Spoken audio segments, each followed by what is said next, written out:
we continue on our journey of flow, which is essentially a journey of surrender, of letting go. Because when we let go, then everything starts to flow.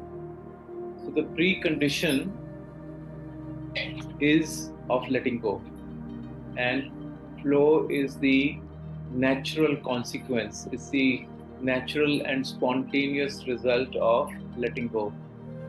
And that's the theme that we've adopted for this retreat of letting go.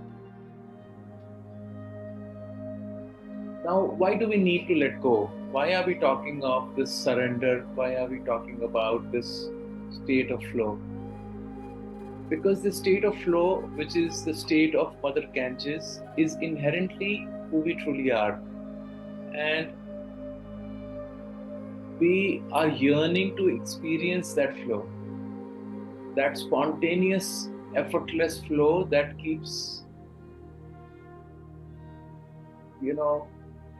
us in the awareness of the present moment, so that the mind just doesn't kick in, because mind is something artificial. Mind is something which is not a part of us, but it comes and it clings on to us. It has this tendency of clinging to us through our attachments, through our expectations, through our likes, through our dislikes, through the way we respond and react to people and situations.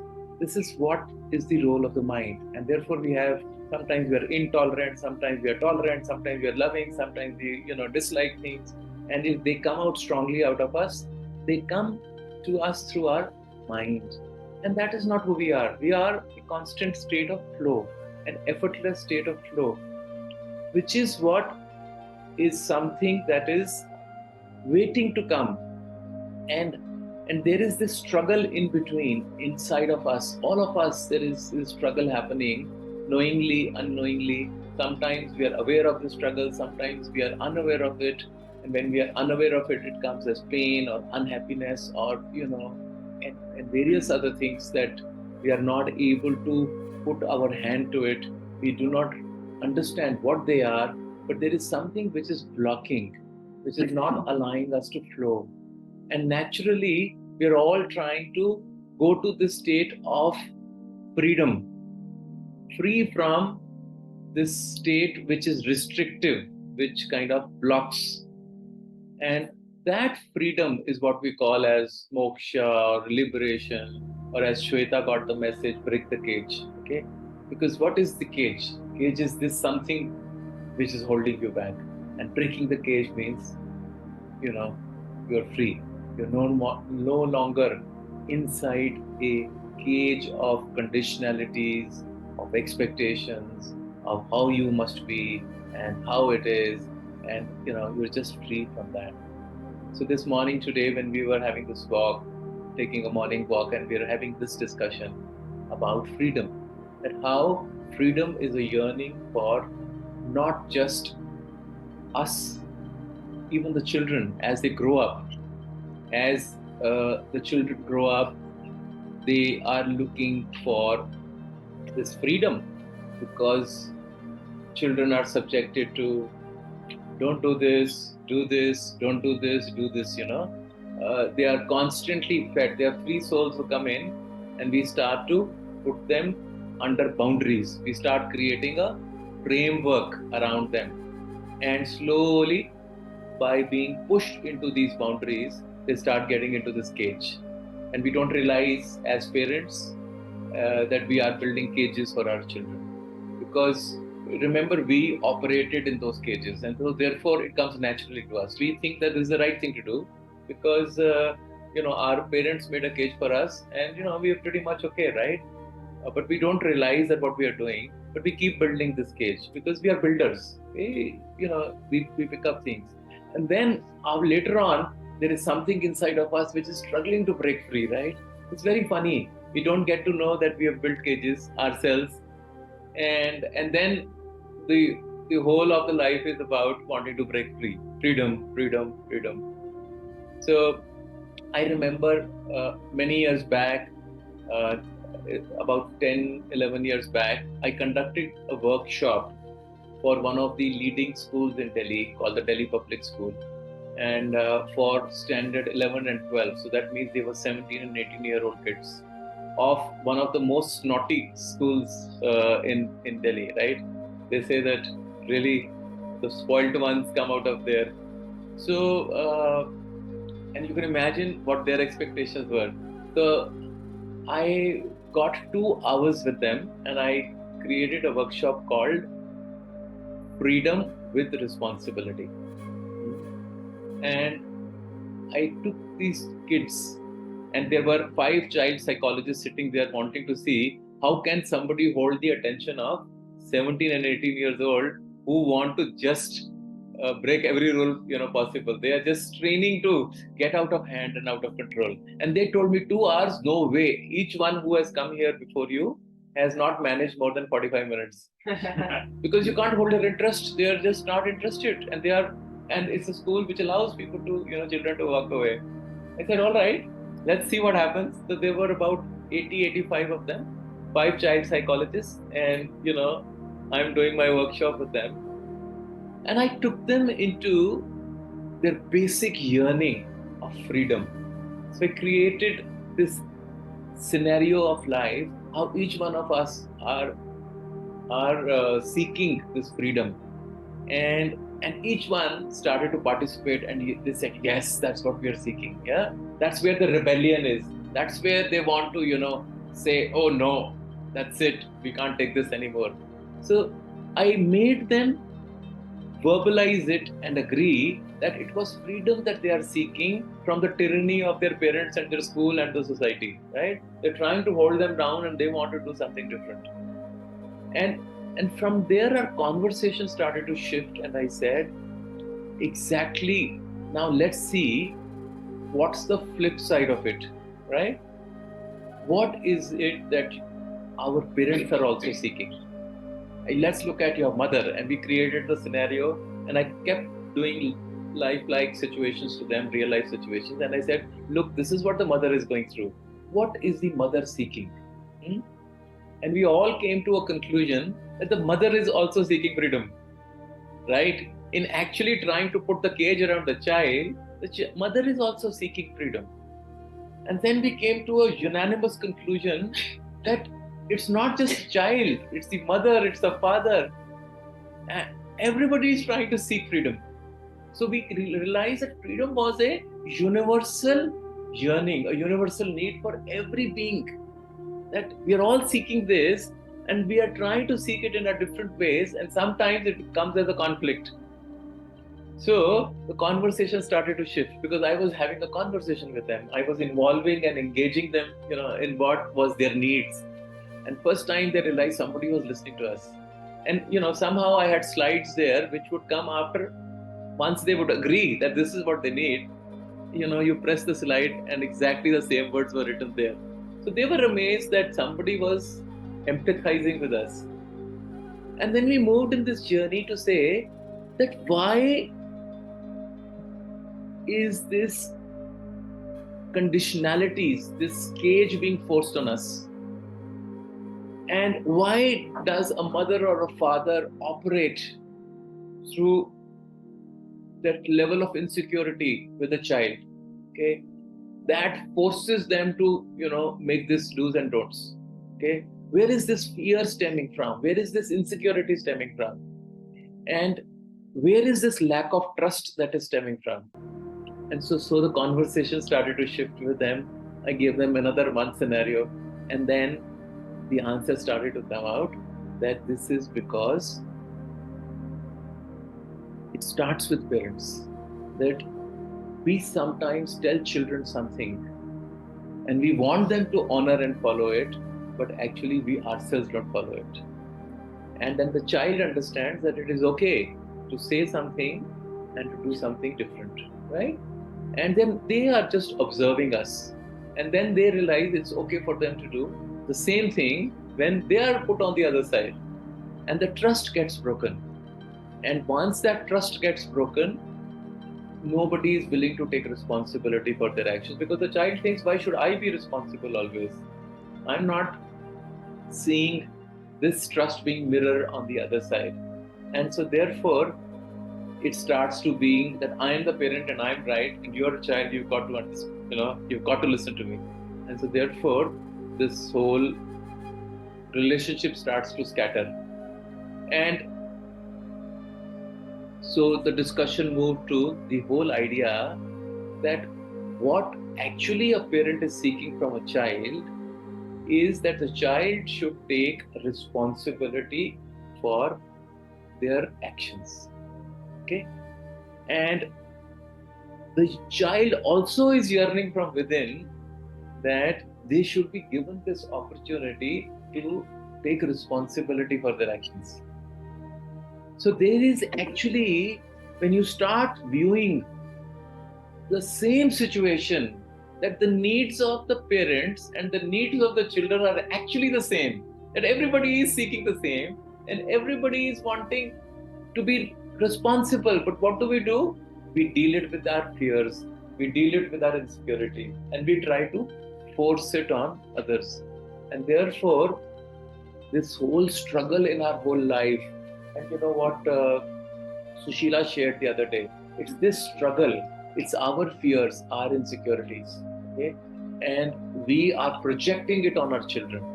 And this struggle always remains, and therefore the children will keep giving us elusive answers, because there is no comfortable conversation. The trust is not there in this conversation. And once this trust gets built, suddenly the conversation shifts. Openness comes.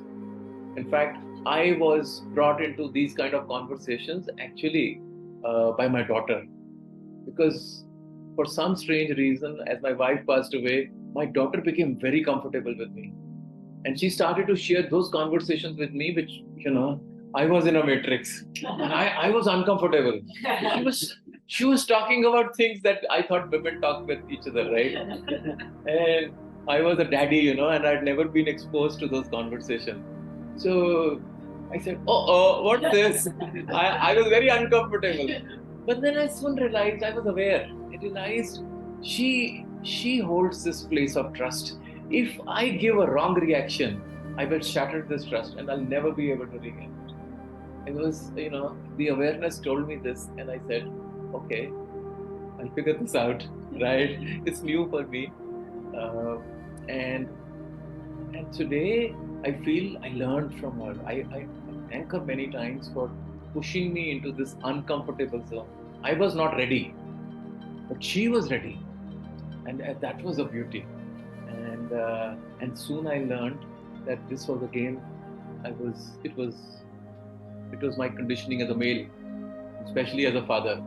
Yeah, never been exposed to those kind of things. Mother and daughter used to have those conversations. Mother would not share with me. I was not interested. So of course I did not know about it. But when it came to me, I realized that something beautiful was happening. And today that we are the best of friends and we can have any conversation and she can come in and share anything, whatever is going through her, she feels that there is no need to hide from the father. And the father is never going to say anything to her, because I only tell her, please take responsibility for your actions. It is your life. You are constructing it. You have to face the consequences of everything that you do. I am no longer going to hold the burden of what you are going to do in your life. Like I am free, I want to make you free at this stage. Do what you want to do. Fly where you want to fly. Go to all lands you want to see. Do what you like, but be responsible. Don't come running back, think daddy, this happened. Okay? Grow up. Think, evaluate, take your actions, and then take responsibility for what has happened. Okay, I am no longer responsible. And when you come to me, I will still be there, available for you. Right? So we help our children to be free. Same way, we are also seeking that freedom. And we need to have some conversations with our loved ones who are around us, where we feel secure. we feel empowered, and not the labels that we talked of on the first day, how, our loved ones, our husbands, our wives, our children also put labels on us, because if we put labels on others, of course we will receive labels as well. And this is a constant. It's like those sticky notes keep coming on us. So we need to understand that actually each one in this team, each one in this game is actually seeking the same thing. And because we are trying to force our way through is where all this conflict and turmoil is, right? And it can happen with creating the right environment, the right space for us to have open conversations where we can nicely put across what our needs are without being judged and without judging others. And we should feel this freedom that we can express ourselves and express our needs without feeling guilty or without being labeled as being a freedom seeker, the woman's liberation or whatever you call it, right? That's where we're all inherent is this yearning for freedom. And we're all wanting to be this free soul so that we can express what's coming to us without coming in and calculating how I'm going to be judged, what is people going to say, how are they going to react, what are they thinking about me. I am missing from home for the last 1 month, God knows, what they are doing. This guilt or this pressure that we face on ourselves, that needs to just disappear. And that will happen when we have first a conversation with ourselves. That what is it that I'm still getting stuck at? What is my pattern? Why is it that despite the inner guidance that I receive, despite the fact I listen to masters, what is it that is still holding me back? And there are these small little things that either we can figure out ourselves, or we can go to a master that we trust, who can instantly help you at that moment to tell you this is where you're stuck. And just take that out. It's like a thorn. If there is a thorn inside of us, we don't know where it is. And we keep having this sense of confidence and believe that we can do it ourselves. But sometimes, it's good to ask someone. It takes a second. But rather than being, we have this man's ego. I don't know about the women's ego, but I know about the man's male ego. We want to do it ourselves. No. Don't want help. I will do it myself. Because man's been so, society. He's been trained to carry the load on his shoulder, and he says, no problem. I will do it. Right? It's like that. We want to be martyrs. We want to be, these heroes who've carried this, and who've done it. So, all this is baggage. All this is adding somewhere. So letting go means, it's like Vikram was saying about this, in my language, what I call as the Trikaran Shuddhi. It is I see it simply as the alignment of your thoughts, words, and actions, right? It's basically that even if we have to reach that point of surrender where it is flowing, it has to come from these small little things, because life is nothing but these small little things added together, because that's what is creating a flow in our life. It's not one particular big thing that will make this shift, right? And that's why this is a gradual process, because as we keep going on this journey, we're constantly in a dialogue with ourselves and saying, what is this little bit still left, right? What is this still sticking out? Why is it that this small pinprick still comes and hits me? And that little things, as we start seeing in our lives, right? And as we start going over it, it starts to become a very smooth journey, because we are addressing them. Because this life is for addressing those. This life is not for ignoring them. And this is not for saying, oh, okay, hide it under the rug or the carpet, because sooner or later it's going to come and trouble us. Sooner or later it's going to come out, and in the most weird places and unexpected places, it reveals its ugly fangs, right? And suddenly we are come face to face with it. So, I learned this. I always was a lazy guy, And in life, I took a lot of shortcuts because, who wants to go the long, hard way when there is a shortcut available? I have realized for all the shortcuts I took in life, I had to go 2 times over. Yeah, these shortcuts have never worked. But I had to learn this the hard way, that all these shortcuts of trying to say, okay, we start to say, let's just, okay, let it happen, we keep ignoring it. And we shy away from the conversations that we need to have. And for example, with my daughter, this is what I do. She shares things with me. So I ask her, you need some advice? Are you seeking advice, or are you just blowing your steam? She's now very careful. She will tell me now. So I said, if you're going to ask me for something, then if you're seeking something back, then listen to me, right? And if you're just blowing the steam, I will just listen. So, and I keep telling her that when you are in any relationship, if you do not have the conversation when the situation starts, you'll never be able to, get hold of it. Because, we often shy away from tough conversation. And tough is because we believe it is tough. It is actually not tough. But if we have it up front, everything becomes good, because you're making yourself understood that this is my needs and I honor your needs, but you please understand. But when we say it's okay, right? And that this okay becomes our acceptance and the other's right to keep transgressing it again and again.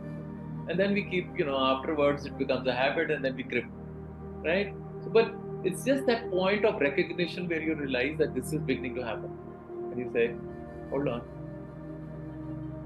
this is, where I am. And if we start looking at all these small little things, then the surrender comes. Because then you start saying, this is what I have to, because we're dealing with our own selves. And we have to free ourselves. We don't have to free our neighbor, our husband, or our child.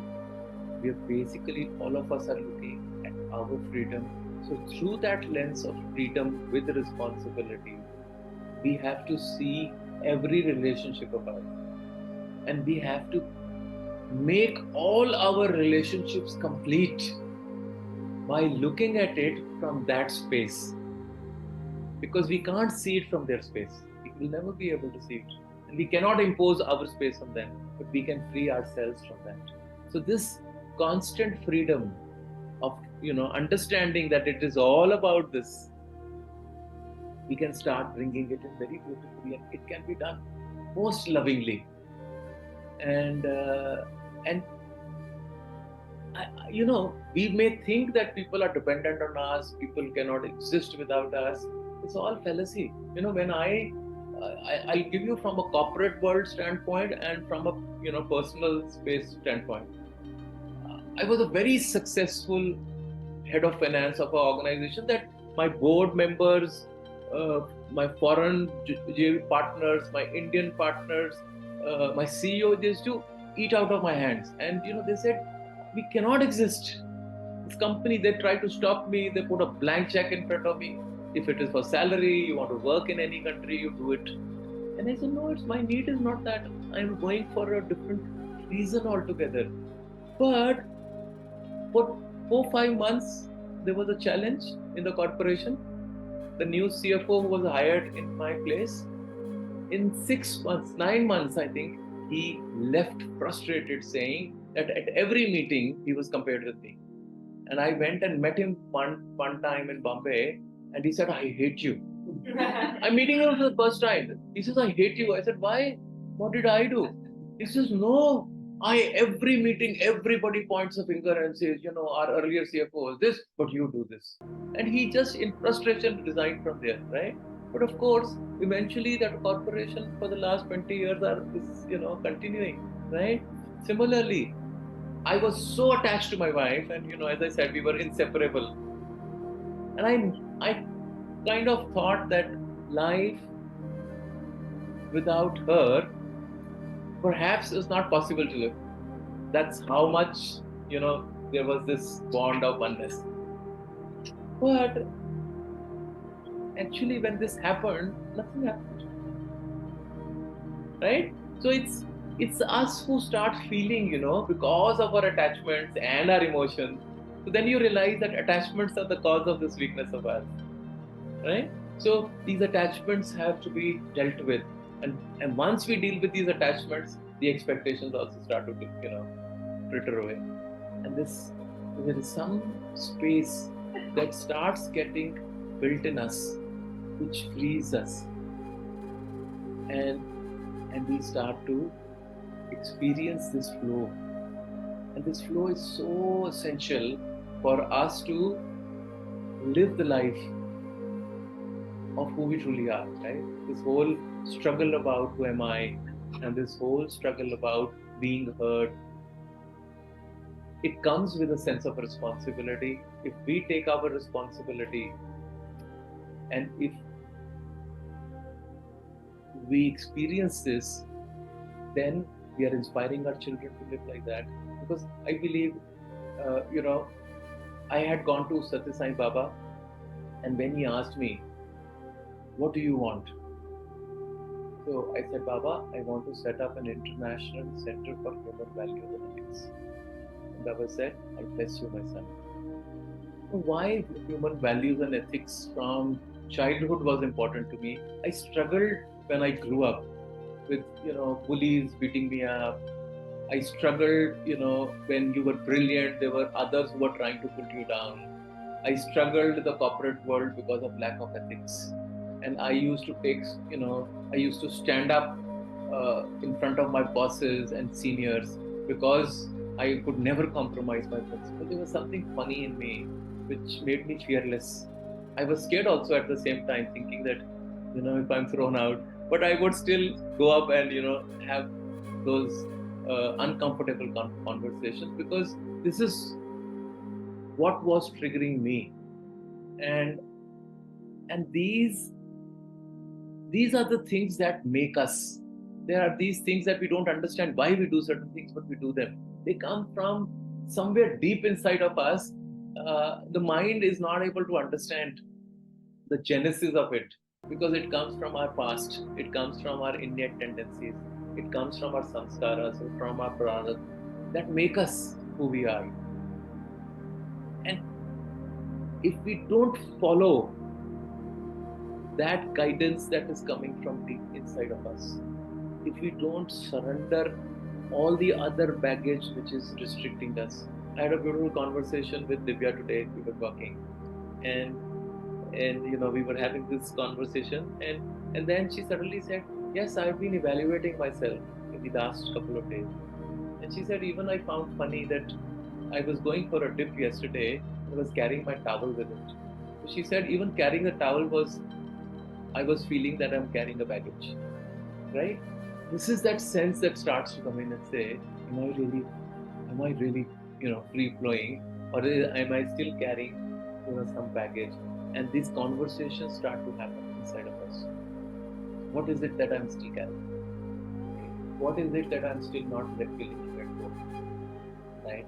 What is it that is still making me this heavy person, not by weight physically, heavy in the sense of my emotions?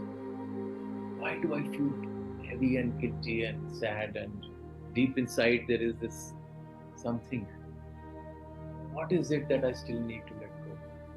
That is the opportunity. Every time we are going to a temple, every time we are going to a meditative space, every time we will keep doing this, every afternoon we'll go somewhere. I want you to, when you meditate, see if you can let go in that sacred space someday. See if that sacred space inspires you. Yeah. See that if you can come back holding this energy and go into your silence for a while, because we just come back and start laughing and start playing and doing all that, we lose that energy, right? And then we start again the next day. Hold on to something very powerful is happening here. Honor it. You're receiving. Everyone is receiving what they have come here for, right? But then we get into our external conditionality, and we start frittering this energy away in all that external stuff that starts happening. our innate tendency again. So just hold on to what's coming, because something very powerful is beginning to happen inside. It's going to churn you from inside. So honor it, accept it. It's the most sacred energy that's coming to us. The times are very beautiful. We did not choose this date, but somehow this date happened to be in the most powerful time, that we could have thought of. You can call it full moon, Lion's Gate, or somebody said, what was the Earth? Huh? Pachamama Day, the Earth Day, as she was saying. Mother's Day. So everything is happening together simultaneously, right? The Mother Earth. And we are talking of this project, the Mother Earth project. We are talking of this sacred, divine, feminine energy, coming in, right? And so if you just close your eyes, because this energy is coming very strong, I have to share it with you.